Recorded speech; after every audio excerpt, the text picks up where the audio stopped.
There were two guns. It's late 1980s in Detroit. I'm at my grandma's house. This is my dad's mom, Juanita Williams. There's one rule: stay on the block. Stay on the block. That's the one rule. I'm there with my brother. My parents dropped us off for the weekend, as they did. I'm from East Lansing, Michigan. Spent most of my weekends in Detroit. Stay on the block. It's getting dark. I'm hungry. I like candy. I'm in middle school. I love candy. There is a store, one of those old-timey stores, 2 blocks away. It's behind my grandma's house. I gotta pass through an alley to get there. It's getting dark. I don't wanna tell anybody because I'm old enough now, I can take care of myself. So I go, I leave. I leave my grandmother's house and I cut behind her house through the alley and I get to this store. And there's all these glass jars filled with delicious, beautiful candies. And I zero in on the lemon heads. I love lemon heads. I get like 1/3 of a pound of lemon heads. I pay the man $1 something. He puts them in this white waxy bag. I remember the bag so well because it was so white and so waxy. And I was like, this is how all candy should be delivered to people. He puts the lemon heads in the bag. I give him the money. I start walking back to my grandmother's house. Almost instantly, this young man is walking towards me. He's wearing a trench coat. And my senses are like, fuck. He produces a sawed-off shotgun. He points it at me, and he demands what I have. I have $2 and I have lemon heads. I give him the money first. But he wanted my lemon heads.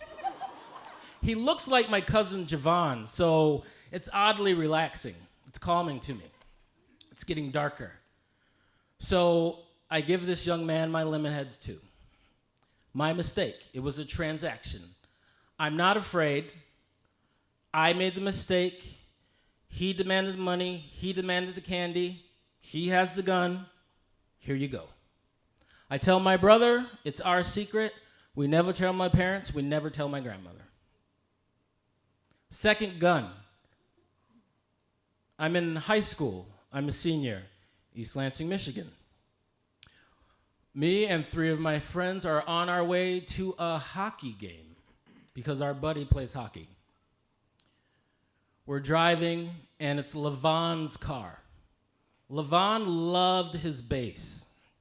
So we're driving through a neighborhood that I'm very familiar with because East Lansing is my home. I know all of the neighborhoods. I know most of the people. This is where I was born. This is where I was raised. This is my home. Everyone in the car with me is my friend. Levon is driving. Levon, to this day, is the most handsome man on the planet. He's just a handsome, charismatic man. Teddy's in the back.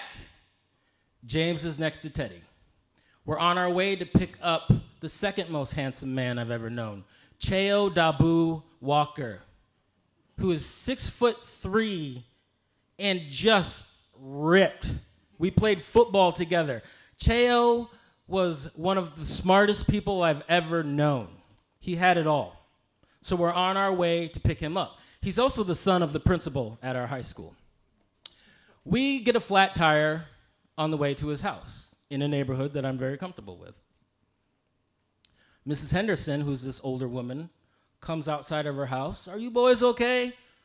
I get out of the car. Oh, we're fine, Mrs. Henderson. We're fine. We just have a flat tire. She says, okay. She walks back into her house. Levon gets out the equipment. Teddy and James are making fun of us. We get out. We start changing the tire. While we're changing the tire, our friends are passing us in cars. They're making fun of us. They're like, do you need help? I say, hey, could one of you go and tell Cheo that we'll be a little late? So they turn around, and I assume that they go to Cheo's house and tell him we'll be a little late. During this time, Levon kept the music going. I believe it was DJ Quick. Yeah. Bum Bud, I believe was the song. And it's just pumping. It's great. So we start fixing the tire. Regular night. All of a sudden, a police officer approaches the car. I'm thinking, oh, okay. Someone called the police to come and help us. I literally thought that. I stand up and I say, it's all right. We got it. It's on. This man jumps out of the car and he has his gun out and the gun is pointed directly at me. Levon instantly puts his hands on the hood of the car and he's like, oh man. I stare at the gun and I'm confused because I didn't do anything. We didn't do anything. Yes, we have a bottle of Boone's. It is underneath the driver's seat, as every high schooler had a bottle of Boone's beneath their driver's seat. But besides that, we're just some teenagers on their way to go see a hockey game. And I instantly get enraged. I'm so upset and afraid at the same time. More afraid than I was when this young man had a sawed-off shotgun pointed at me.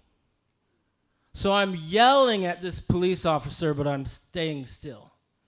And I'm saying things like, is it illegal to change a tire? And he keeps saying, don't you move, don't you move. At this point, 2 other cop cars roll up. Mrs. Henderson comes outside of her house, and she's just standing on the porch. Cheo rolls up in his car, and he stops. This other cop grabs the shotgun and tells Cheo to stay in the car. And I'm just yelling. I'm yelling so loud at this police officer because he has messed up my world. He's destroyed my world in that tiny moment by pointing his gun for changing a tire. And I don't understand it. And then I start to understand that I don't care whether or not he kills me. And that's the truth. And realizing that today with all the shit that goes on, what we don't understand is people don't care in certain moments whether they live or die. And I had a great fucking life. I was on my way to college. I had friends. I had a loving family. And I can honestly say I didn't give a fuck whether or not I died in that 3 minutes because this man had pointed a gun at me for no fucking reason. And for some reason, Mrs. Henderson made a sound that was so loud, everybody heard it. And it sounded like this.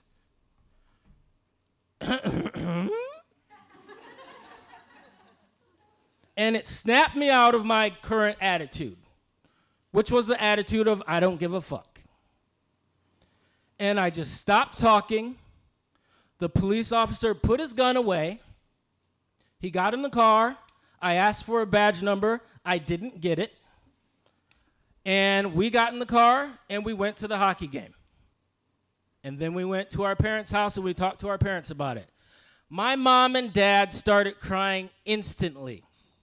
Instantly.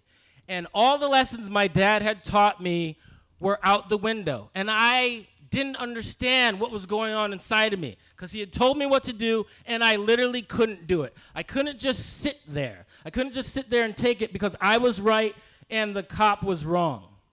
You don't pull your fucking gun out for people who are fixing a tire. But what I realize now that I'm 40 years old is if I have a son, if I have a child, I'm going to tell them something my dad didn't tell me. I'm going to say, son, just swallow your fucking pride and come home alive. Come home alive to tell this story to me. That's what my dad forgot to tell me. Come home alive.